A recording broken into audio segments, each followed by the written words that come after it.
Hello everyone, welcome to all of you in exam guru. दोस्तों, IDBI jam के लिए मैंने एक आरटीए लगाया था और उसमें पूछा था कि इस बार आईडीबीआई जैम का जो लेटेस्ट नोटिफिकेशन आया है उसका सैलरी क्या रहने वाला है, अलग अलग कितने अलाउंसेस मिलेंगे और बेसिक पे क्या रहेगा। इसके साथ ही दोस्तों मैंने प्रीवियस ईयर के जो जैम एग्जाम हुए हैं अक्टूबर में उसके कट ऑफ के बारे में पूछा था, उसका कोर्स कब से स्टार्ट हो रहा है और फाइनल रिजल्ट कब तक आएगा वो पूछा था, और साथ ही में जैम एंड एग्जीक्यूटिव का इस बार टोटल वैलिड रजिस्ट्रेशन कितने हैं।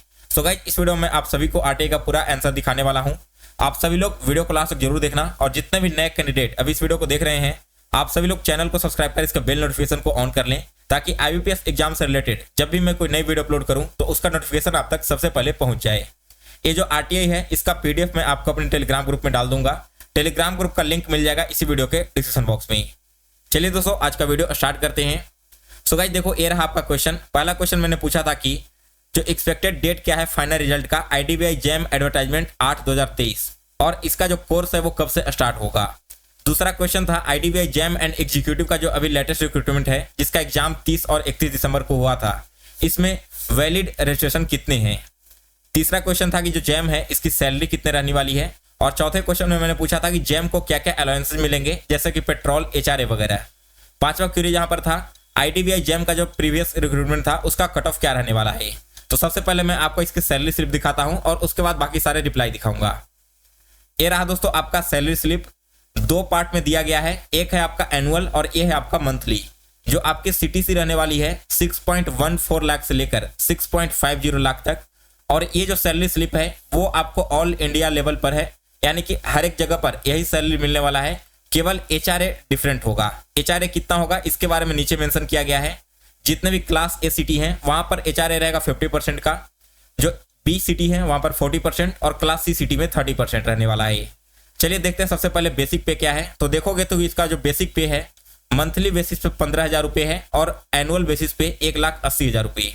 15,000 जो बेसिक पे है दोस्तों, बाकी सारे बैंक से कंपेयर करोगे तो काफी कम है, क्योंकि जो आईबीपीएस में क्लर्क या फिर आरआरबी क्लर्क होती है उसका भी बेसिक पे इससे ज्यादा होता है। लेकिन बेसिक पे के अलावा अलाउंसेस इतने सारे दिए जाते हैं जिससे कि आपकी सैलरी बहुत ज्यादा हो जा रही है। नेक्स्ट आपका हाउस रेंट अलाउंस। तो क्लास ए सिटी के लिए मंथली आपको 7,500 मिलेगा, जो कि एनुअल बेसिस पर 90,000 हो जा रहा है। इसके बाद है लीव ट्रेवल अलाउंस। ये आपका मंथली बेसिस पे नहीं मिलने वाला है, एनुअल बेसिस पे 5,650 रुपीज मिलेगा। नेक्स्ट ट्रांसपोर्टेशन अलाउंस, जो कि मंथली बेसिस पे 10,000 का मिलने वाला है और एनुअल बेसिस पे 1,20,000। फिर इसके बाद है एक पर्सनल अलाउंस, जो कि आपको मंथली बेसिस पे 6,250 मिलेगा और 75,000 एनुअल बेसिस पे मिलने वाला है। इसके बाद नेक्स्ट है लर्निंग अलाउंस, जो कि 400 मंथली है एंड इस हिसाब से देखोगे तो एनुअल इसका 4,800 बनेगा। इसके बाद अगला अलाउंस है प्रोफेशनल अलाउंस, जो कि मंथली है 6,250 और ईयरली ये बनेगा 75,000। इसके बाद एक स्पेशल अलाउंस है जो कि मंथली बेसिस पे 5,000 है और ईयरली या 60,000 का हो जाएगा। तो आपकी जो ग्रॉस सैलरी बनेगी क्लास ए सिटी में मंथली बेसिस पे बनेगा 50,400 और ईयरली बेसिस पे 6,10,450 रुपीज। इसके बाद देखो आपका जो न्यू पेंशन स्कीम है इसके भी आपके डिडक्शन होते हैं, लेकिन वो डिडक्शन आपके अकाउंट में ही रहेगा। जब आप रिटायर होगे तो वो आपको दिया जाएगा पेंशन के रूप में। तो वो यहाँ पर 25,200 है ईयरली बेसिस पे। ग्रेचुइटी जो आपको मिलेगी 8,653 है, 8,653। टोटल रिटायरल बेनिफिट यहाँ पर मिलने वाला है आपका 33,853। इसके अलावा फ्लोटर मेडिक्लेम पॉलिसी प्रीमियम है जो कि 3,825 आपको मिलने वाला है एनुअल बेसिस पे। इसके अलावा आप देखोगे यहाँ पर तो ग्रुप लाइफ इंश्योरेंस पॉलिसी का प्रीमियम है आपका 1,872 का। तो टोटल यहाँ पर प्रिक्वेस्ट आपको मिलने वाले हैं वो है 5,697, और आपकी जो सीटीसी बनेगी क्लास ए, बी और सी सिटी के लिए वो है 6,50,000 के करीब। मंथली आपका जो सैलरी है ग्रॉस सैलरी वो 50,400 मिलने वाला है, और इसमें से एनपीएस वगैरह कटने के बाद आपकी जो इन हैंड सैलरी आएगी वो क्लास ए सिटी में 48,400 के करीब में बनेगा। तो ये है दोस्तों आपका आईडीबीआई जैम का सैलरी स्लिप। अब कुछ लोग कंफ्यूज थे कि पिछला जो जैम आया था और अभी जो पीजीडीवीएफ वाला जैम है इन दोनों में यही सैलरी मिलेगा या फिर अलग होगा। तो दोनों का जो एनुअल सीटीसी है वो कहीं ना कहीं बिल्कुल सेम ही है, तो यही सैलरी दोनों ही रिक्रूटमेंट के लिए वैलिड होगा। आप लोग इसके लिए बिल्कुल निश्चिंत रहो।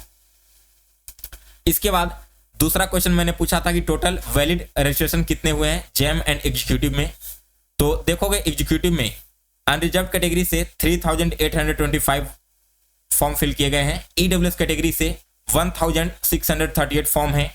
ओबीसी कैटेगरी से 10628 फॉर्म है। एसटी कैटेगरी से 3836 फॉर्म है। एससी कैटेगरी से 10159 फॉर्म है। तो इस प्रकार से एग्जीक्यूटिव में टोटल जो वैलिड रजिस्ट्रेशन है इनकी संख्या है 30,086। इसके बाद जैम में अनरिजर्व कैटेगरी से टोटल 8,485 फॉर्म आए हैं। ईडब्ल्यूएस कैटेगरी में 2,182 फॉर्म आए हैं। ओबीसी में 13,042 फॉर्म है। एसटी में 4,834 फॉर्म है और एससी में 14,600 है। तो इस प्रकार से टोटल जो जैम के लिए रजिस्ट्रेशन हुआ है वैलिड उनकी संख्या है 43,143।